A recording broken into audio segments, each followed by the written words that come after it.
We there tours. இவங்க இப்போ 3 nights 4 days அப்படின்னு all inclusive Malaysia group tour package ஒன்று வெறும் 47,450 ஆர்கனைஸ் பண்ணியிருக்காங்க வித் ப்ராப்பர் டாக்ஸ் இன்வாய்ஸ் பில்லிங்கோட. அதாவது 5% ஜிஎஸ்டி ப்ளஸ் 2% டிசிஎஸோட பண்ணி தராங்க. இந்த 2% டிசிஎஸ் அப்படிங்கிறத உங்களால் கிளைம் பேக் பண்ணிக்க முடியும். இந்த 47,450லேயே உங்களுக்கு flight tickets with 20 kg luggage, visa arrival card, star hotel accommodation with swimming pool, Indian style breakfast lunch and dinner both veg and non veg, unlimited buffet, AC bus, all entry tickets, licensed Tamil tour guide மலேசியாவில், travel insurance, complimentary water bottles வரைக்கும் எல்லாமே இதிலேயே cover ஆகிடும். இது மட்டும் இல்லாமல் சென்னையிலிருந்தும் திருச்சியிலிருந்தும் அவங்களோட staff ஒருத்தர் உங்கள் கூடையே கம்ப்ளீட்டாக டிராவல் பண்ணி ரிட்டர்ன் வர வரைக்கும் எல்லா விஷயங்களையும் கரெக்டாக பார்த்துப்பாரு. இவங்களுடைய வெப்சைட் லிங்கையும் சரி கான்டாக்ட் டீட்டெயிலும் சரி கீழே நான் டிஸ்கிரிப்ஷனில் விடுறேன்.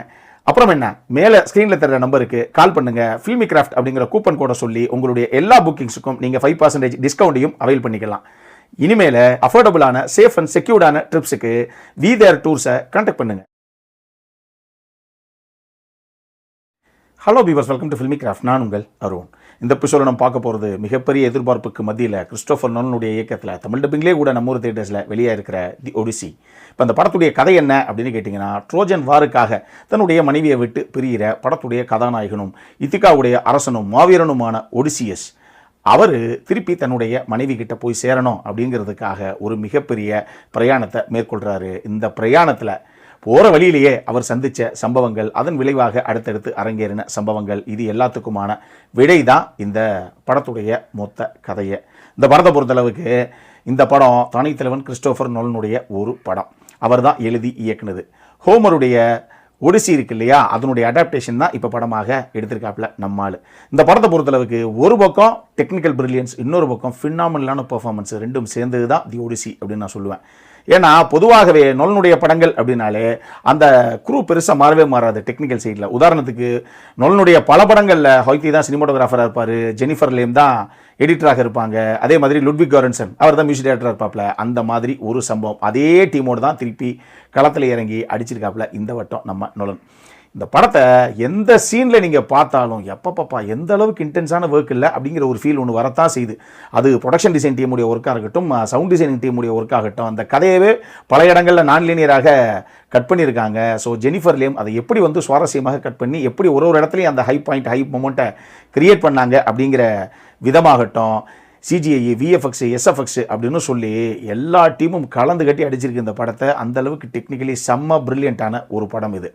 இன்னொரு பக்கம் இந்த படத்தில் முதல்ல கதாநாயகனாக அந்த ஒடிசியஸ் அப்படிங்கிற அந்த கதாபாத்திரத்தை ப்ளே பண்ண மேட் டேமன், என்ன மாதிரி ஒரு பர்ஃபார்மன்ஸியா. மேட் டேமன் அட்டகாசமான ஆர்டிஸ்ட் அப்படிங்கிறது நமக்கு தெரியும். ஆனால் மனுஷன் இந்த வயசில் 6 பேக் ரெடி பண்ணியிருக்காரு பாருங்க, பாப்பா பீஸாக இருக்காரு ஆள். அந்த கேரக்டருக்கு ஏற்ற மாதிரி அவ்வளவு கனக்கச்சிதமாக அவ்வளவு அட்டகாசமான ஒரு பர்ஃபார்மன்ஸு. அவருக்கு அவார்டே நிறைய கிடைச்சா கூட ஆச்சரியப்படுறதுக்கு இல்லை, அந்தளவுக்கு ஒரு ஃபினாமினலான பர்ஃபார்மன்ஸ் அவர்கிட்ட இருந்து. அதே மாதிரியே இது டாம் ஹாலண்டு இன்னொரு கதாபாத்திரம், அவர் தேவையான விஷயத்தை பண்ணியிருக்காரு. என்கிட்ட கேட்டிங்கன்னா மேட் டேமனுக்கு அடுத்து இதில் ஆனா ஹாத்வே ஒரு கதாபாத்திரம் ஒன்று பண்ணியிருக்காங்க, செம்மையான ஒரு கதாபாத்திரம். உண்மையாகவே டாப் பர்ஃபார்மன்ஸ் 2 பேர் யார் அப்படின்னா மேட் டேமனும் ஆனா ஹாத்வேயும் தான். அட்டகாசமான ஒரு பர்ஃபார்மன்ஸ் 2 பேர்கிட்டையும் இருந்து. இது போக நம்ம டாம் ஹாலண்ட் அப்பயே சொல்லிட்டேன், ராபர்ட் பேட்டின்சன் ஒரு கதாபாத்திரம் ஒன்று பண்ணியிருக்காரு. அந்த கதாபாத்திரம் பெரிய வில்லத்தனத்தின் உச்சி அப்படின்னு நம்ம சொல்லிட முடியாது, பட் அந்த கதாபாத்திரத்துக்கு என்ன தேவையோ அதை கணக்கச்சிதமாக கொண்டு வந்திருக்காரு அவர். இது போக சார்லிஸ் தெரனும் சரி, ஜெண்டியாவும் சரி, 2 பேரும் சின்ன சின்ன கதாபாத்திரங்கள் தான், பட் அதுக்கு என்ன தேவையோ அதை நேர்த்தியாக கொண்டு வந்திருக்காங்க. சப்போர்ட்டிங் காஸ்ட்லையும் எல்லா ஆர்டிஸ்ட்டும் அவங்கவுங்க எடுத்துக்கிட்டதுக்கு என்ன தேவையோ அதை கொண்டு வந்திருக்காங்க அப்படின்னு தான் நான் சொல்லுவேன். இந்த படம் ஒரு அட்வென்ச்சர் படமா? ஆமாங்க. ஆக்ஷன் படமா? ஆமாங்க. இது ஃபேண்டசி படமா? ஆமாங்க. என்னதாங்க இல்லை அப்படிங்கிற அளவுக்கு ஒரு பக்கம் காதல், இன்னொரு பக்கம் ரொமான்ஸ், ஒரு பக்கம் எமோஷன்ஸ் அப்படின்னு எல்லாமே ஒரு படத்துக்குள்ளே இருக்குதுப்பா. அந்த மாதிரி ஒரு படத்தை பண்ணியிருக்கு இந்த டீமு. எல்லா விஷயங்களுமே அதனுடைய அந்த ஆஸ்பெக்டில் டெஃபினட்டாக நமக்கு ஒரு மிகப்பெரிய கனெக்டை கொடுக்குது அப்படின்னு தான் நான் சொல்லுவேன்.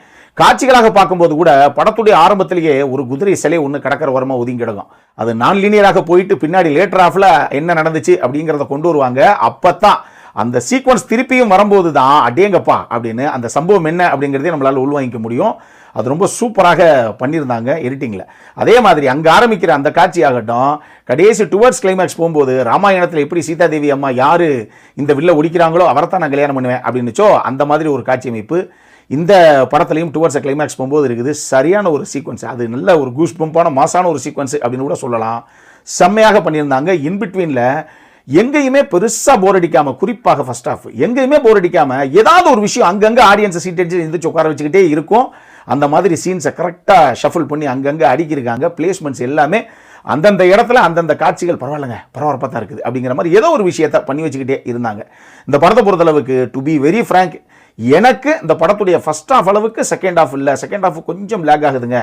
நிறைய கான்வர்சேஷன்ஸ் இருக்குது செகண்ட் ஹாஃபில், ஈவன் ஃபர்ஸ்ட் ஹாஃப்லையுமே இருக்குது. ஆனாலும் இப்போ நான் சொன்னேன் பார்த்தீங்களா, அந்த எவ்வளவு ஹை மொமெண்ட்ஸை உள்ள இன்பிட்வீனில் பிளேஸ் பண்ணாங்க அப்படின்னு, அதை பார்க்கும்போது ஃபர்ஸ்ட் ஹாஃபோட கம்பேர் பண்ணும்போது செகண்ட் ஹாஃப் கொஞ்சம் லேக் ஆகுதுங்க அப்படிங்கிற ஒரு ஃபீல் ஒன்று எனக்கு இருந்தது. இது உங்களுக்கும் வரலாம். செகண்ட் ஹாஃப் கொஞ்சம் ஸ்லோவாக தாங்க போகுது, இன்னும் கொஞ்சம் ஃபாஸ்ட் பேஸாகவே அவங்க பண்ணியிருக்கலாம் அப்படிங்கிற ஒரு ஃபீல் ஒன்று எனக்கு வந்தது. அடல் கானண்டை பொறுத்தளவுக்கு இதில் ஒரு சில விஷயங்கள் இருக்குது, லைட்டாக செக்ஷுவலாக அப்படி இப்படின்னு ஒரு சில விஷயங்கள் இருக்குது, நியூரிட்டியாக ஒரு சில சம்பவங்கள் இருக்குது. அதனால் இந்த படம் ஏ சர்டிஃபைடு, இது ஞாபகத்தில் இருக்கட்டும். இந்த படம் நான் நார்மல் ஸ்க்ரீனில் தான் பார்த்தேன். ஐமேக்ஸ் டைமிங்கும் சரி, டிக்கெட்டும் சரி எதுவும் ஒத்து வரல. அதனால் நார்மல் ஸ்க்ரீனில் தான் நான் பார்த்தேன். அதுவே ஓரளவுக்கு நல்லா தான் இருந்தது. நான் இங்கிலீஷ் வெர்ஷன் தான் பார்த்தேன், ஏன்னா சப்டைட்டில்ஸோட எல்லா ஸ்க்ரீன்லையும் அவைலபிளாக இருக்குது அப்படிங்கிறனால. அதனால் தமிழ் டப்பிங் எப்படி இருக்கும் அப்படிங்கிற ஐடியா எனக்கு கிடையாது. இதை நான் தெளிவாக சொல்லிட்டேன். பார்க்கலாமா அப்படின்னு கேட்டிங்கன்னா, உங்களுக்கு இந்த மாதிரி ஃபேண்டசி ஆக்ஷன் அட்வென்ச்சர் படங்கள் கொஞ்சம் ஸ்லோ பர்னிங்காக பட் அங்கங்கே பரபரப்பாக போகக்கூடிய படங்கள் பிடிக்கும் அப்படின்னா டெஃபினட்டாக நீங்கள் ஒரு தடவை தேட்டரில் போய் இந்த படத்தை பார்க்கணும் அப்படின்னா பார்க்கலாம். அப்புறம் என்ன, இதே மாதிரி இன்னொரு வீடியோவோட அடுத்த முறை உங்களை சந்திக்கிற வரைக்கும் இட்ஸ் அருண் சைனிங் ஆஃப்.